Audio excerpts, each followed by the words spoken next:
Hello, thank you for being here. This is Tiger Lilith Tarot, and it's going to be a reading for Gemini placements. Hello, hope everyone is well. We're going to do a spread for the first quarter moon to the full moon. We're going to take a look at what is manifesting for you, what has since the new moon, the underlying energies around it, what might be challenging you.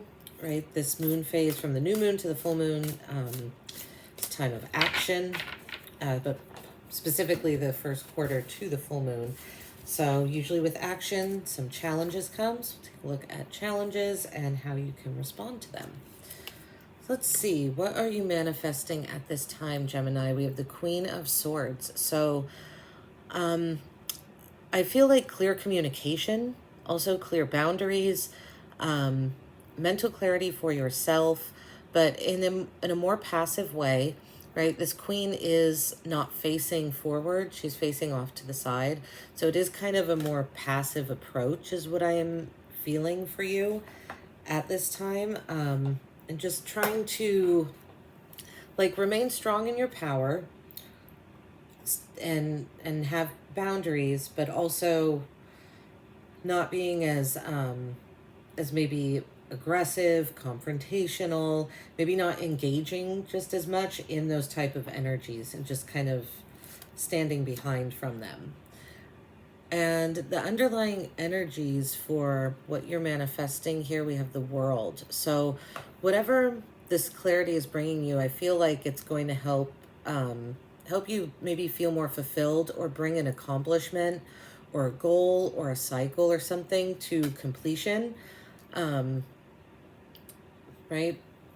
That's really all I'm getting off the World there is it's just going to make you feel and maybe more confident also to go out into the world, right? And to put yourself out there more, because the World is also about celebrating accomplishments and goals.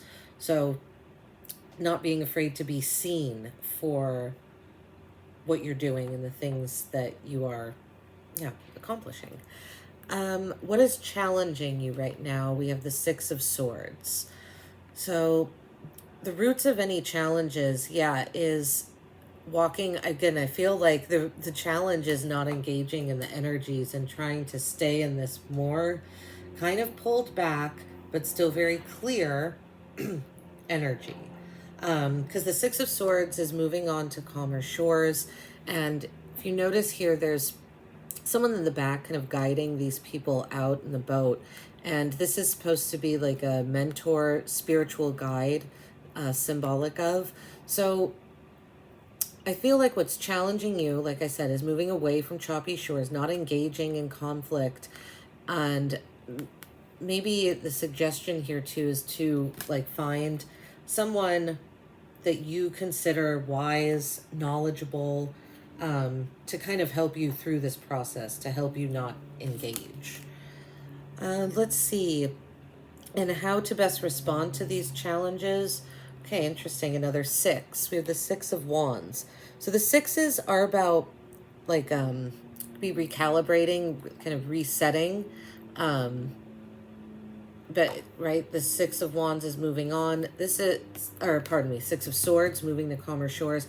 The Six of Wands is about celebrating a victory, right? But it's also moving forward. And I feel like the recalibration and resetting for the Six of Wands is that once you achieve this victory, the Seven of Wands, which is the card that follows this, is about perseverance and standing your ground. So a victory is achieved, but it is going to bring other energies to the forefront that you might need to persevere against. So how to respond to these challenges, I feel like this card's really linked to the World. Don't be afraid to celebrate your accomplishments. It's almost like distraction, but not in a bad way. It's kind of like, you know what, I'm not even going to engage in these energies that are making me feel like I need to passively stand my ground. I'm going to move away from them, and I'm going to celebrate your accomplishments in other areas. Celebrate yourself, celebrate the fulfillment that you do have that doesn't have anything to do with engaging in negative energy.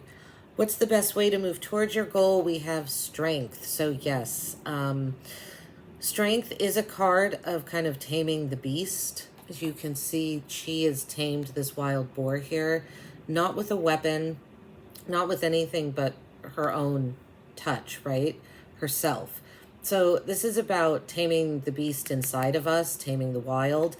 Like I said, there's a situation, something that is causing you to want to act in a more direct, aggressive manner, and you are really having to pull back.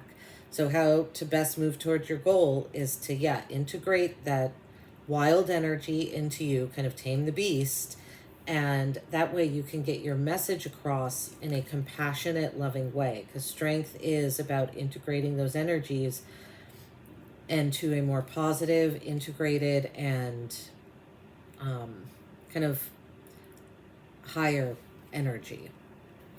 The magic and wisdom card or overall guidance, 3 of Cups. So reunion, celebration, being around family and friends. Again, like happy, positive energy is what I am getting here. I think that's what you're looking for, Gemini. And we'll see when we clarify here if anything comes out with whatever is this like challenging situation that's causing you to stand in your power, but standing in your power by not engaging in it and moving away from it, right? So let's see, let's clarify the Queen of Swords. We have the Moon. Okay, so Queen of Swords, what are you manifesting at this time is clarified by the Moon. Okay, you're directing your energy to figuring out where to go next. There's something, the Moon can be mysterious, things hidden from us. The Moon can also be about accepting cycles, right? Ebbs and flows. The Moon controls the water and the tides. So I do feel like it's saying you're directing your energy towards clarity and just kind of accepting cycles. And maybe accepting that there is some mystery to life and you don't have all the answers. And that's okay. Let's see, how does this align with your goals or the underlying energy here? The World is clarified by the Knight of Cups. So really nice energy. The Knight of Cups, to me, is like the romantic of the tarot. It's about poetry and romance. It's a lot of tenderness to the Knight of Cups and sincerity to me. So it's a very loving energy, and I feel again that it is encouraging you to maybe, again, lean towards more loving, supportive energies right now. And maybe the message is that those energies will make you feel fulfilled and completed, right? Maybe that's where the World is there. What is challenging you? Okay, the 6 of Swords is clarified by the Tower. Yeah, something is shaking your foundation. There is something that is causing you to feel like pieces are like being ripped apart and something else is almost invading it. And that's why you're really needing to pull away. Okay, so rather big event is the challenging thing, and something again that's shaking the foundation, of you, and so you're really having to pull back. That could also be like, it's almost like shaking your spiritual foundation, and that's why the 6 of Swords, right? You have the spiritual mentor back there. So it's almost like I said, I do feel like it's suggesting find someone that you trust and that has, wisdom that they're willing to share to kind of guide you through this Tower moment. So how can you respond to the challenges? Okay, 6 of Wands is clarified by the Knight of Swords. I feel, okay, the Knight of Swords can be about, it is quick movement, right? The Knight of Swords, I'm almost getting like believe in yourself with this one, because there's nothing about this like knight that's on the ground. So he's kind of like letting his mind, I don't know, like he's up in the clouds and letting that guide him. I feel like the message is to kind of like not be up in your head, but you have this mental clarity with the Queen of Swords that you've manifested. And it's almost like use that mental clarity to make the changes that are going to help you and affect you. The Knight of Swords can be about changing our routine and our habits as well, right? The way that we think about things, and the way that then affects our routine and day-to-day life. So I feel like that's how you can respond to the challenges, is remain clear-headed and maybe change up habits and routines. And that might help gain some clarity and make you feel like triumphant and accomplished with that Six of Wands. Okay, what's the best way to move towards your goals? Strength is clarified by the Star.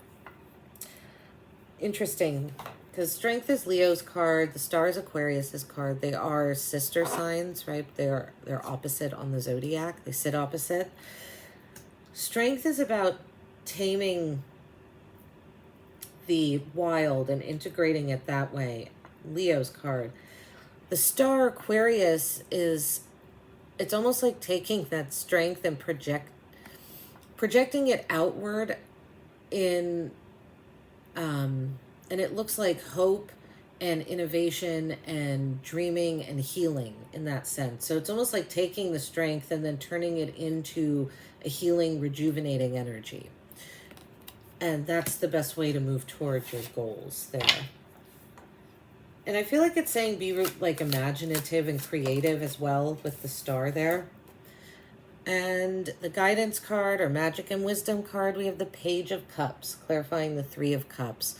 So yeah, with the Knight of Cups, Page of Cups comes right before. Is a more contemplative energy, but it's very sensitive and very tender. So I feel like what that's saying with the Three of Cups is when you are reuniting with people, or just the celebratory energy here of the Three of Cups, it's going to be a bit more of a tender, sensitive energy. Maybe it's suggesting you be a bit more tender and sensitive, especially with the Queen of Swords there. Again, a more passive approach. Or you might just find that the energy around you is that kind of more reserved energy at this time, but very loving. So thank you so much for watching, Gemini. I think that's all I have for you. If this resonated, please like, subscribe. You can comment. That would be great. And I will see you on the next one. Take care.